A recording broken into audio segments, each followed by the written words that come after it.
ये कहानी है उन लोगों की जो एक प्लेन क्रैश के बाद एक रहस्यमयी और खतरनाक टापू पर फंसे हुए हैं। और पिछली बार कहानी ऐसे मोड़ पर रुकी थी जहां सब कुछ बदल गया था। हर्ली को पता चलता है कि ईथन उस फ्लाइट में था ही नहीं और उसी के बाद प्रेग्नेंट क्लेयर और चार्ली अचानक गायब हो जाते हैं। अब सवाल ये है, क्या जैक और उसकी टीम उन्हें ढूंढ पाएगी या फिर बहुत देर हो चुकी है। कहानी वहीं से आगे बढ़ती है जहाँ क्लेयर और चार्ली के गायब होते ही पूरे कैंप में घबराहट फैल चुकी है, क्योंकि अब सबको समझ आ चुका है कि ईथन कोई सर्वाइवर नहीं बल्कि कोई अजनबी है जो चुपचाप उनके बीच रह रहा था। जैक तुरंत हालात की गंभीरता समझ जाता है और बिना एक पल गंवाए लॉक के साथ जंगल की तरफ निकल पड़ता है, जिधर क्लेयर आखिरी बार गई थी। चलते हुए उसकी नजर हर छोटी चीज पर रहती है, जैसे कोई भी निशान छूट न जाए। तभी रास्ते में लॉक अचानक रुकता है और जमीन की तरफ देखता है जहाँ क्लेयर के कपड़े और उसका सामान गिरा हुआ मिलता है। वो झुककर उन्हें ध्यान से देखता है और समझ जाता है कि ये चीजें ऐसे ही नहीं गिरी, यहाँ जरूर किसी ने उन्हें रोका है।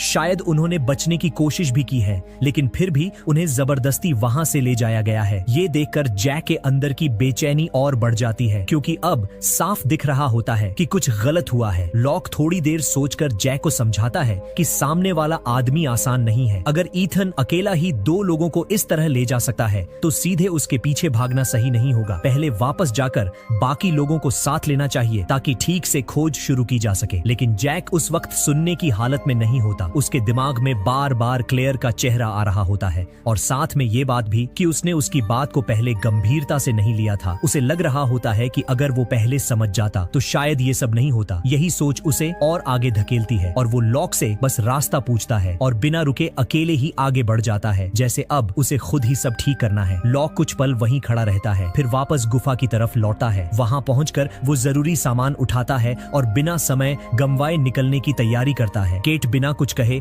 उसके साथ चलने लगती है, क्योंकि उसे भी समझ आ रहा होता है कि ये सिर्फ खोज नहीं बल्कि किसी को वापस लाने की कोशिश है। बुन भी शैनन के रोकने के बावजूद खुद को पीछे नहीं रख पाता और उनके साथ शामिल हो जाता है, क्योंकि उसे भी लग रहा होता है कि अगर अभी पीछे रह गया तो बाद में पछतावा होगा। इस तरह तीन लोगों का एक छोटा ग्रुप बन जाता है। माइकल और उसका बेटा वॉल्ट भी साथ चलने की बात करते हैं, लेकिन लॉक उन्हें मना कर देता है। वो समझाता है कि ज्यादा लोग होंगे तो आवाज और हलचल बढ़ेगी और सामने वाले को पहले ही पता चल जाएगा कि उनका पीछा किया जा रहा है। इसलिए बेहतर है कि वो लोग दूसरी दिशा में जाकर ढूंढें ताकि तलाश फैल सके और कोई भी निशान नजर से न छूटे। उधर जैक अकेले ही आगे बढ़ रहा होता है, लेकिन कुछ देर बाद उसे एहसास होता है कि वह रास्ता भटक गया है। वह रुककर चारों तरफ नजर घुमाता है, फिर दोबारा निशानों को समझने की कोशिश करता है। आसपास का माहौल उसे और बेचैन कर देता है, जैसे हर दिशा एक जैसी लग रही हो। तभी पीछे से हल्की आवाजें आती हैं और थोड़ी ही देर में बाकी टीम भी उसी दिशा में आगे बढ़ती हुई उससे आ मिलती है। लॉक उसे देखकर थोड़ा राहत महसूस करता है, क्योंकि वो जानता था कि इस हालत में अकेले जाना सही नहीं है, लेकिन साथ ही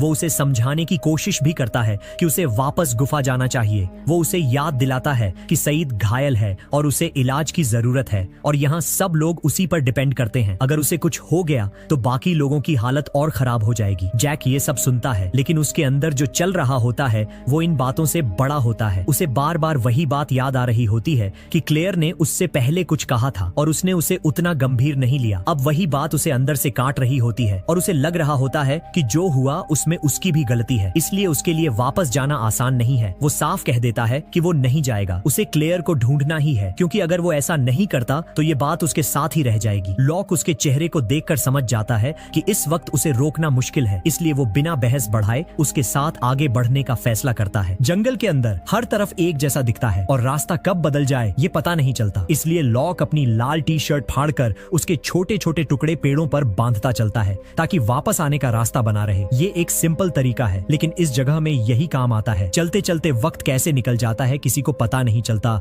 और धीरे धीरे थकान महसूस होने लगती है, इसलिए लॉक सबको रुककर थोड़ा आराम करने को कहता है। बाकी लोग बैठ जाते हैं, लेकिन जैक को रुकना ठीक नहीं लगता। वो वहीं खड़ा रहता है, जैसे उसके लिए रुकना मतलब समय खोना हो। केट ये देखती है तो उसे अलग ले जाकर धीरे से समझाती है कि वो उसकी हालत समझ रही है, लेकिन इस तरह गुस्सा और घबराहट में रहने से कुछ हासिल नहीं होगा। इससे बस दिमाग और उलझेगा और सही फैसला लेना और मुश्किल हो जाएगा। इसलिए थोड़ा शांत रहना जरूरी है ताकि आगे क्या करना है वो साफ दिख सके। तभी लॉक की नजर जमीन पर पड़ती है और उसे एक उंगली पर बंधने वाली पट्टी मिलती है जिस पर अक्षर लिखा होता है। वो उसे उठाकर ध्यान से देखता है और पहचान लेता है कि ये चार्ली की है। इससे सबको यकीन हो जाता है कि वो सही दिशा में जा रहे हैं और चार्ली ने जानबूझकर पीछे निशान छोड़ने की कोशिश की है ताकि कोई उसे ढूंढ सके। वो उसी निशान को पकड़कर आगे बढ़ते हैं और थोड़ी दूर जाने के बाद जैक को एक और पट्टी मिलती है। इससे उनका भरोसा थोड़ा और मजबूत होता है कि वो सही दिशा में जा रहे हैं। लेकिन तभी सामने दो रास्ते आ जाते हैं और दोनों अलग कहानी बता रहे होते हैं। एक तरफ पट्टी का निशान साफ दिख रहा होता है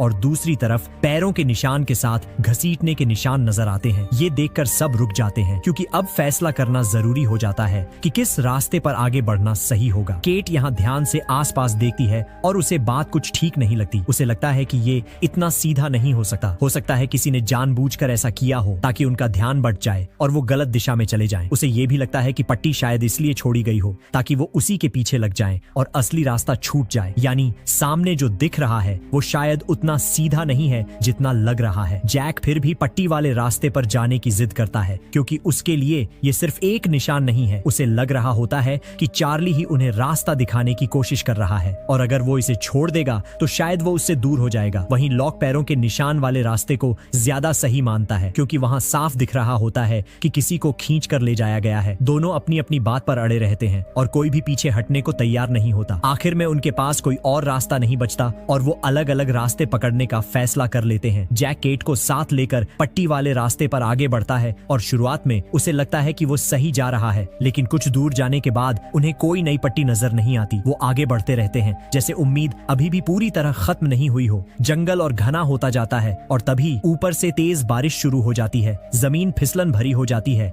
ऐसे में जैक को पत्थरों के बीच फिर एक पट्टी मिलती है। वो उसे उठाकर देखता है और उसे लगता है कि वो अभी भी सही दिशा में है, इसलिए वो रुकता नहीं। लेकिन उसी समय जंगल के अंदर से एक औरत की दर्द भरी चीख सुनाई देती है। ये आवाज सुनकर वो बिना सोचे उसी तरफ दौड़ पड़ता है जैसे उसके लिए अब सिर्फ वही मायने रखता हो। केट भी पीछे पीछे भागती है और दोनों तेजी से ऊपर की तरफ चढ़ने लगते हैं। रास्ता मुश्किल होती है लेकिन वो रुकते नहीं। जैक एक छोटे पेड़ के जड़ को पकड़कर ऊपर चढ़ने की कोशिश करता है, लेकिन जैसे ही वो वजन डालता है जड़ टूट जाती है और उसका संतुलन बिगड़ जाता है। वो खुद को संभाल नहीं पाता और फिसलकर नीचे की तरफ लुढ़कता चला जाता है। नीचे पड़े पत्थरों से उसका सिर टकराते हैं और कुछ पल के लिए उसे कुछ साफ समझ नहीं आता। वो खुद को संभालने की कोशिश ही कर रहा होता है कि तभी उसके सामने ईथन आ खड़ा होता है। वो कुछ बोलता नहीं, बस अपने पैर से जैक के सीने पर जोर से दबाव डालता है और धीरे धीरे जैक की सांस रुकने लगती है। ईथन उसे साफ शब्दों में चेतावनी देता है कि अगर वो उनका पीछा करता रहा तो चार्ली या क्लेयर में से कोई एक जिंदा नहीं बचेगा। ये सुनकर भी जैक पीछे हटने वाला नहीं होता। उसके अंदर जो चल रहा है वो डर से बड़ा है, इसलिए वो खुद को छुड़ाने की कोशिश करता है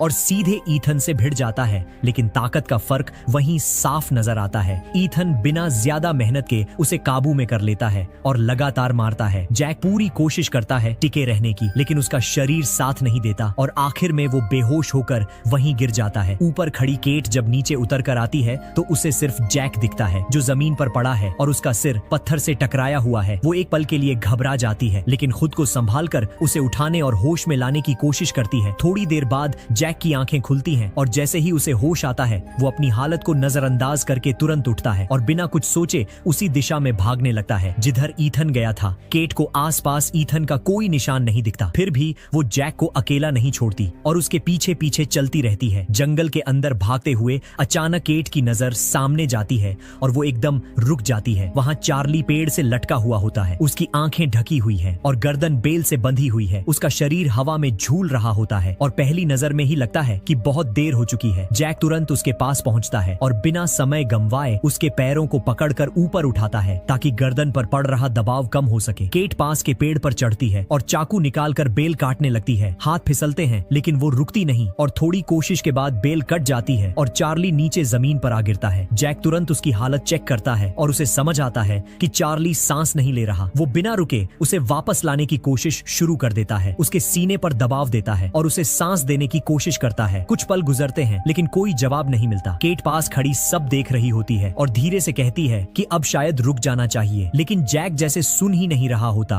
वो लगातार कोशिश करता रहता है जैसे उसके लिए रुकना मतलब हार मान लेना हो। उसके हाथ नहीं रुकते और ध्यान कहीं और नहीं जाता और आखिर में उसकी कोशिश असर दिखाती है। चार्ली अचानक सांस लेता है और धीरे धीरे होश में आने लगता है। ये देखकर जैक के चेहरे पर साफ राहत दिखाई देती है। वो उसे पकड़कर अपने पास खींच लेता है जैसे उसे यकीन करना हो कि वो सच में वापस आ गया है। दोस्तों, इससे साफ लगता है कि जैक के अंदर किसी को खो देने का डर बहुत गहराई से बैठा हुआ है और शायद इसी वजह से वो आखिरी पल तक हार नहीं नहीं मानता। और यही बात कहीं न कहीं उसके पुराने दिनों से भी जुड़ी लगती है, क्योंकि इससे पहले हमें दिखाया गया था कि जैक और उसके पिता के बीच 2 महीने तक बात नहीं हुई थी और इसकी वजह एक ऑपरेशन था। अब जरा कहानी को जैक के पिछले दिनों में ले चलते हैं। घबराइए मत दोस्तों, टाइम मशीन का पेट्रोल अभी भी फ्री है, तो चलिए देखते हैं जैक के पिछले दिनों में आखिर हुआ क्या था। उस ऑपरेशन के दौरान एक महिला मरीज की सांस अचानक रुक गई थी। उसकी किस्मत चार्ली जैसी नहीं थी। उसे बार बार झटके दिए गए, हर तरीका आजमाया गया, लेकिन उसे बचाया नहीं जा सका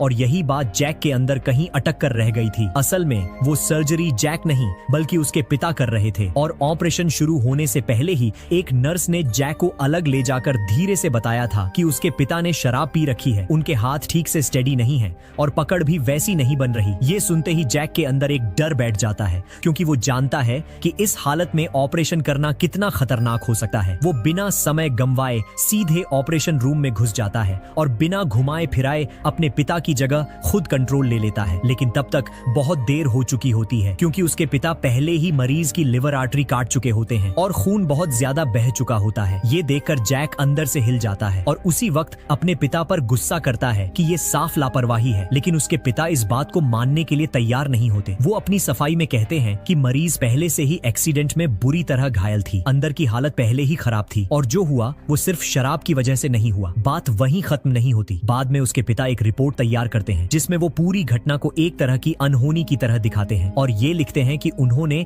और जैक ने मिलकर पूरी कोशिश की। लेकिन उस रिपोर्ट में कहीं भी ये नहीं लिखा जाता कि ऑपरेशन से पहले उन्होंने शराब पी रखी थी। जैक उस कागज को देखता है और उसके अंदर से साफ आवाज आती है कि ये सही नहीं है। वो साइन करने से मना करता है, लेकिन उसके पिता उसे समझाने की कोशिश करते हैं। कहते हैं कि वो दोबारा ऐसी गलती नहीं करेंगे और अगर ये बात बाहर गई तो दोनों का करियर खत्म हो सकता है, क्योंकि रिकॉर्ड में दोनों का नाम जुड़ा हुआ है। उस पल जैक अपने पिता की आंखों में देखता है और जैसे खुद को समझाने की कोशिश करता है कि शायद अब वो सच में बदल जाएंगे। इसी भरोसे के साथ वो आखिर में उस रिपोर्ट पर साइन कर देता है। बाद में अस्पताल की तरफ से इस पूरे मामले की जांच शुरू होती है और एक मीटिंग रखी जाती है जहां उसके पिता पूरे भरोसे के साथ बात करते हैं, जैसे सब कुछ उनके कंट्रोल में है और मामला यहीं खत्म हो जाएगा। लेकिन मीटिंग के आखिर में जांच करने वाला एक सीधा सा सवाल पूछता है कि क्या ऑपरेशन से पहले उन्हें पता था कि मरीज प्रेग्नेंट थी। ये बात जैक को पहले नहीं पता थी, क्योंकि उसने बीच में आकर ऑपरेशन संभाला था, लेकिन उसके पिता को यह पहले से पता था और इसके बावजूद उन्होंने शराब पीकर ऑपरेशन किया। ये सुनते ही जैक अंदर से टूट जाता है, क्योंकि अब ये सिर्फ एक गलती नहीं रह जाती,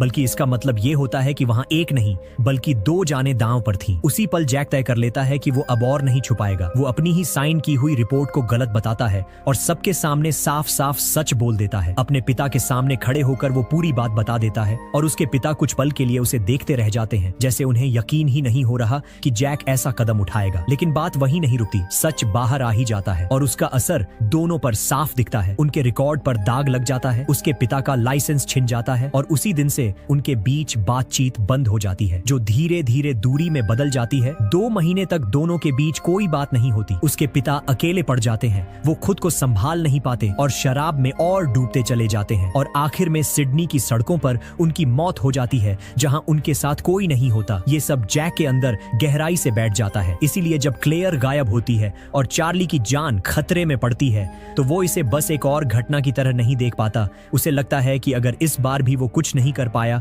तो ये बोझ उसके साथ हमेशा रहेगा। यही वजह है कि वो हर जान को लेकर जरूरत से ज्यादा जिम्मेदारी महसूस करता है। रात होने तक जैक और केट चार्ली को संभालते हुए वापस गुफा तक ले आते हैं। चार्ली बच तो जाता है, लेकिन वो पहले जैसा नहीं लगता। वो चुप रहता है, जैसे अभी भी उसके साथ जो हुआ वो खत्म नहीं हुआ हो, बल्कि अंदर ही अंदर चल रहा हो। जब उससे पूछा जाता है कि उसे क्या याद है, तो वो ज्यादा कुछ नहीं बताता, बस एक ही बात दोहराता है, जैसे वही उसके दिमाग में अटका हुआ हो। उधर दूसरी तरफ लॉक और बुन अभी तक वापस नहीं लौटे होते, क्योंकि चलते चलते बुन को लगने लगता है कि वो लॉक के साथ ठीक से कदम मिला पा रहा है और वो वहीं रुक जाता है। धीरे धीरे रात हो जाती है और जंगल और डरावना लगने लगता है। बुन कहता है कि अब वापस चलना चाहिए, क्योंकि इस अंधेरे में रुकना सही नहीं है। लॉक उसे रोकता नहीं, बस उसे एक टॉर्च दे देता है, लेकिन बुन उसे ठीक से पकड़ नहीं पाता और टॉर्च हाथ से छूटकर कीचड़ में गिर जाती है। गिरते ही जो आवाज आती है वो मिट्टी जैसी नहीं होती। लॉक तुरंत ध्यान देता है और उसी जगह पर झुककर हाथ से मिट्टी हटाने लगता है। नीचे उसे कुछ सख्त महसूस होता है। वो और मिट्टी हटाता है तो साफ दिखता है कि वहां मोटी स्टील की प्लेट लगी हुई है। जंगल के बीच ऐसी चीज मिलना